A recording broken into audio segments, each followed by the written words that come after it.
సమాచారం మేరకి మన డిఐజీ గారి ఆధ్వర్యంలో అడిషనల్ ఎస్పీ మరియు టౌన్ డిఎస్పీ రవీంద్ర రెడ్డి ఆధ్వర్యంలో 2 town inspector plus Manjunath Reddy crimes మన సిబ్బంది అందరూ కలిపి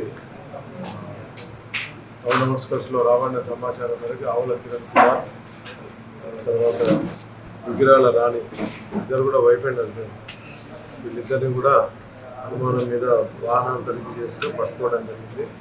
వాళ్ళ దగ్గర నుంచి సుమారుగా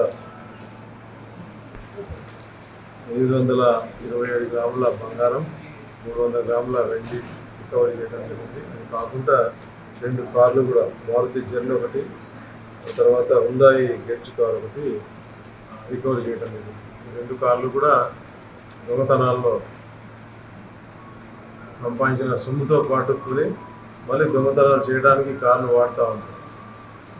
ఇతని మీద సుమారు కదా ఎగ్జాక్ట్లీ ఒక 110 కేసులు ఉన్నాయి. ఇళ్లలో అపార్ట్మెంట్లలో స్పెషలిస్ట్ అనమాట. అపార్ట్మెంట్ నేరాలు చేయడంలో ఇతను స్పెషలిస్ట్. రెండు స్టేట్స్లో తెలంగాణ, ఆంధ్ర కలిపి 110 కేసులు ఉన్నాయి. వాటిల్లో ఒక 50 కేసుల వరకు ట్రయల్లో ఉన్నాయి.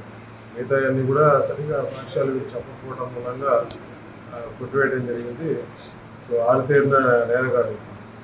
సో చాకచక్యంగా సిబ్బంది అందరూ కూడా బాగా కష్టపడి లోకల్ డిఎస్పీ, అడిషనల్ ఎస్పీ వాళ్ళ ఆధ్వర్యంలో టీం వర్క్ చేశారు. ఇతర ఇన్స్పెక్టర్ కూడా వాళ్ళ సిబ్బంది అందరూ కూడా చాలా కష్టపడి పట్టుకురావడం జరిగింది.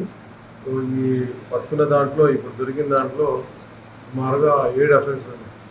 మన దగ్గర 3 ఉన్నాయి. నంద్యాల టౌన్లో సాయి అపార్ట్మెంట్స్ ఒకటి, సాయి తేజ అపార్ట్మెంట్ ఒకటి, శ్రీకృష్ణ అపార్ట్మెంట్. ఈ అపార్ట్మెంట్ల దగ్గరికి వస్తాడు, బయట బండి పెడతాడు, లోపలికి వెళ్ళిపోయి లిఫ్ట్ ఎక్కుతాడు, పైన ఎక్కడెక్కడ లాక్ ఉన్నాయో చూసుకుంటాడు, లాక్ ఓపెన్ చేస్తాడు, లోపలికి వెళ్తాడు. మన వాళ్ళు ఎన్నిసార్లు మీటింగ్ పెట్టినా కానీ వాళ్ళందరికీ నోటీసులు ఇచ్చి అవేర్నెస్ క్రియేట్ చేసినా కానీ ఆ బీరువాకి తాళం వేయరు. తాళం తీసి లేదా తాళం దానికే పెట్టి లేదా దానికి పక్కనే పెట్టి వెళ్తారు.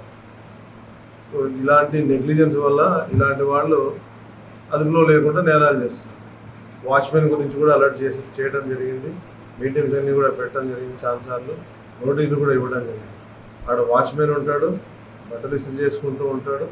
లోపలికి ఎవరు వస్తున్నారు, ఎవరు పోతున్నారు అనేది కొద్దిగా కూడా దాని మీద దృష్టి ఉండాలి. ఇవన్నీ తెలియాలి వాళ్ళకి. కాబట్టి చెప్తా ఉన్నాం. ఒక నేరం జరిగిన తర్వాత ఈజీగా కామెంట్ చేస్తున్నారు, క్రైమ్ కంట్రోల్ లేదు, రోజు నేరాలు జరుగుతున్నాయని.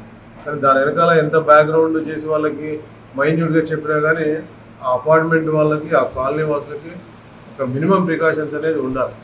కెమెరాలు పెట్టుకోవాలా, ఇంట్లోకి ఎవరు వస్తున్నారు, కాంపౌండ్లోకి ఎవరు ఏంటి అనేది క్వశ్చన్ చేయాలా, ఒక రిజిస్టర్ పెట్టుకోవాలా, వాళ్ళకి కాంటాక్ట్ చేయాలా, ఫలానా ఫ్లోరు ఫలానా డోర్ నెంబర్కి వెళ్తున్నారు అని అంటే మీ వాడైనా ఇతను పంపొచ్చా లేదా అనేది ఆరా తీసుకోవాలి, రిజిస్టర్లో ఎంటర్ చేయించుకోవాలి, అతను ఐడెంటిటీ అడగాలి. ఇంత ప్రాసెస్ చేయగలిగితే టోటల్గా కంట్రోల్లో ఉంటుంది. కానీ ఎవరు కూడా అపార్ట్మెంట్ వసూలు చేయట్లేదు. దాని మూలంగా విచ్చలవిడిగా వీళ్ళు నేరాలకు పాల్పడుతున్నారు. దయచేసి అందరికి కూడా ప్రజలందరూ ఇది గమనించాల్సిందిగా కోరుతున్నాం.